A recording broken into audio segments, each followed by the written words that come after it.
Good afternoon, Mr. President, Neil Painter, President of St. George's Cricket Club, Mr. Vice President, Mr. Michelle Painter, ministers, members of Parliament, invited media, good afternoon. For many, Cup Match is the most anticipated holiday of the year. It brings together all walks of life, both locally and from overseas. One of the best parts about the Cup Match holiday, it is a sense of community and national pride that it evokes throughout our island each and every year. It is a celebration of our culture and one of the best occasions to experience the festive atmosphere, traditional Bermudian food, interesting fashions, lively entertainment, music, and the excitement that is Cup Match. But the Cup Match Classic is so much more than a two-day cricket match. It is a significant event steeped in Bermuda history. It is the celebration of Emancipation Day, our commemoration of the ending of slavery in Bermuda. This year, the government will commemorate the life and legacy of abolitionist and national hero Mary Prince, whose life work saw her fight for the emancipation of slaves throughout the British Empire. Although she never saw the manifestation of her efforts, on next week we will commemorate her efforts in the spirit of Cup Match. And it is no secret to many that Cup Match is my favorite Bermuda tradition. My family and I love being at the field, enjoying the festive atmosphere, and sharing the best of Bermuda with our extended family and friends. As always, we look forward to supporting our respective teams. Cup Match is also a very busy time for the host club. An incredible amount of time, effort, and resources are spent preparing the host club and grounds for several months leading up to the big game. This involves getting the pitch primed and ready, upgrading the club facilities as needed, and ensuring that the scaffolding around the field is safely constructed. There is a significant financial investment in this event. The host clubs are appreciative of the corporate community for their sponsorship and support, and this government believes that the corporate community should not be alone. That is why today, soon, it will be my honor to present a check for $75,000 to the St. George's Cricket Club on behalf of the government of Bermuda to help to sponsor this annual event. This level of support from the Bermuda government is essential to ensure that as a country we uphold our traditions. In addition to the cash that we will give to the St. George's Cricket Club, there are also numerous in-kind services that are donated to the club from the government of Bermuda. So on behalf of the government of Bermuda, I applaud the St. George's Cricket Club.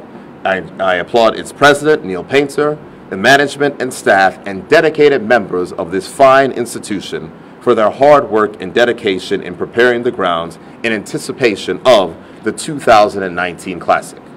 The government has been working with them for a number of months to ensure that they have what they need to ensure the success of this event.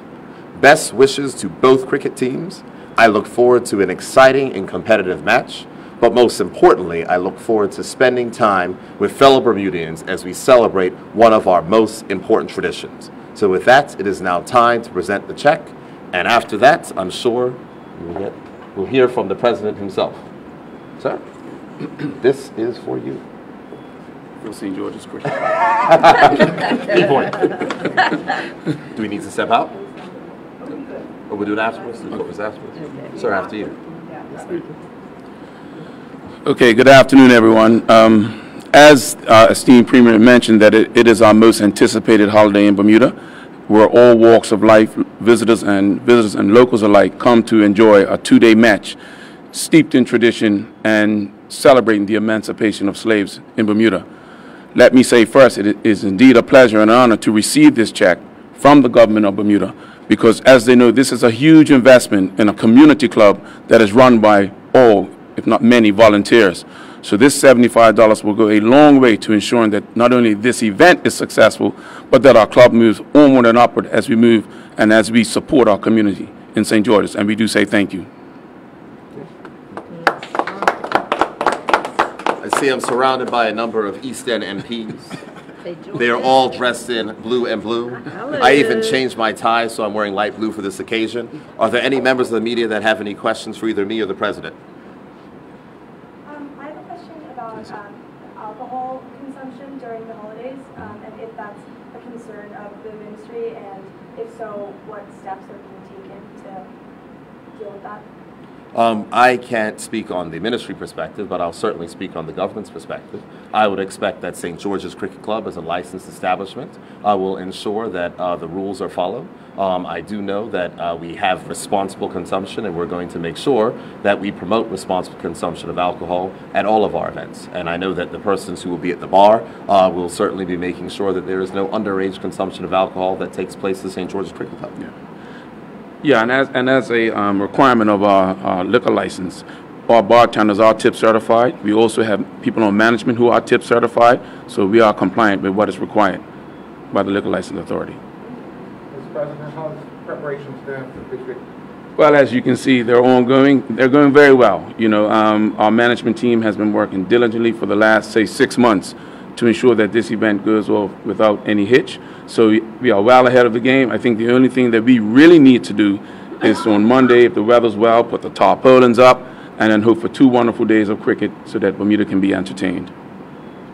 As far as the team is concerned, recent announcement of the new captain, your general feeling on the trial games that you've seen so far and what you're looking at for? Yeah, well, what I can say is from a coaching's perspective, I mean, guys have been training very, very diligently, not only with St. George's, but also with the national program. So there have been wonderful training sessions. We've had 2 excellent trial matches, and I'm hoping for the players' sake that we have good weather on Saturday so that they can acquit themselves and put some pressure on the selectors to pick the best possible team. How's your first go around at this? It's been. Community, what they can expect when they come at Govt? Oh, well, you can expect to be entertained not only by the players, but by all the festivity that is around. Look at the traditions. We just want everyone to come and enjoy themselves. Because as you know, we may not see people for 365 days in Bermuda, but when it comes to cup matches, almost like you saw them yesterday. So the family traditions, the festivities, let's enjoy all the good food and all the camaraderie that goes with cup match. A lot of stands around the grounds. Just explain to the public that there are locations where if you're not part of a camp, you can still have an area to sit down. Yes, we do have public seating on the western end, the northern end, and the eastern end for those individuals who do not have the private viewing spots. So there's plenty of public seating for everyone. And just confirm the cost to come in and what time the gates open. The gates open at 6:30 a.m. daily. Tickets are $20 at the gate, but you can also get them on ptix.bm as well. And in regards to the focus on Mary Prince, is that sort of a general dedication of the entire weekend, or are there going to be any specific events commemorating her legacy? I'm happy to let the Minister of Culture address that. Good afternoon. For the entire month of July, we've had various events commemorating the legacy of Mary Prince, and it will end sometime in August when we finish our Mary Prince bus tours. But we have done several things. Several lecturers have come in and spoken about Mary Prince. In fact, Thursday evening, there's a free lecture at City Hall. All has to do with Mary Prince, and Dr. McFadden, one of the researchers regarding Mary Prince, will be there to speak to the public. And I suggest you come out because every single lecture that we've had has been top class. Okay. Thank you very much. You have a good shot with the check. All right.